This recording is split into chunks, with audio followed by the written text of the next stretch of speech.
So they passed that law, which stripped us of our collective bargaining rights, and we occupied the Capitol. It began with graduate student union members down at UW-Madison, and it spread to almost every sector of public employee unionism.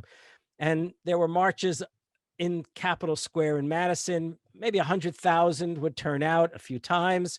It was also the case that the students literally led an occupation of the state capitol. And by the way, the state capitol remained really clean.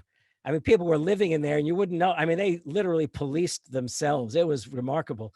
My wife and I went down one weekend on a Friday night. It was cold as could be, but the spirit in the state capitol, you know, was the first of the real insurgencies of the day. This was the winter, spring of 2010. No, sorry, 2011.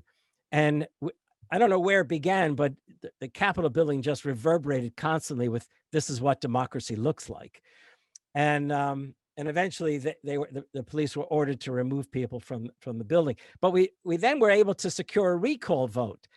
That is a recall on Governor Walker.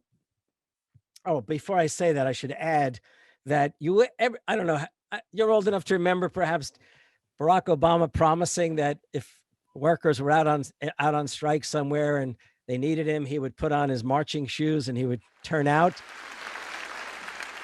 And understand this, if American workers are being denied their right to organize and collectively bargain when I'm in the White House, I'll put on a comfortable pair of shoes myself. I'll walk on that picket line with you as President of the United States of America.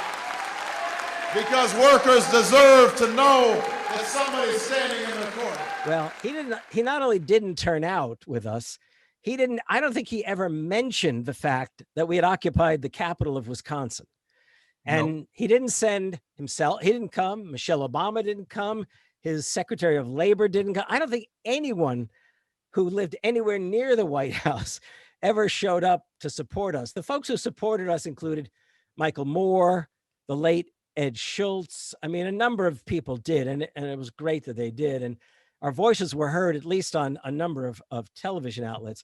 But, you know, we lost. So in the recall vote, the Democrats, in their infinite wisdom, renominated the man that Walker had beaten in 2010, and Walker won again. Then 4 years later, the Democrats nominated a woman corporate executive whose own company had somehow shipped some jobs overseas so that it gave Walker an opportunity to stand to the left of her when it came to questions of workers and their jobs. I know it's just the state has had this tragic history for years since 2010, 11.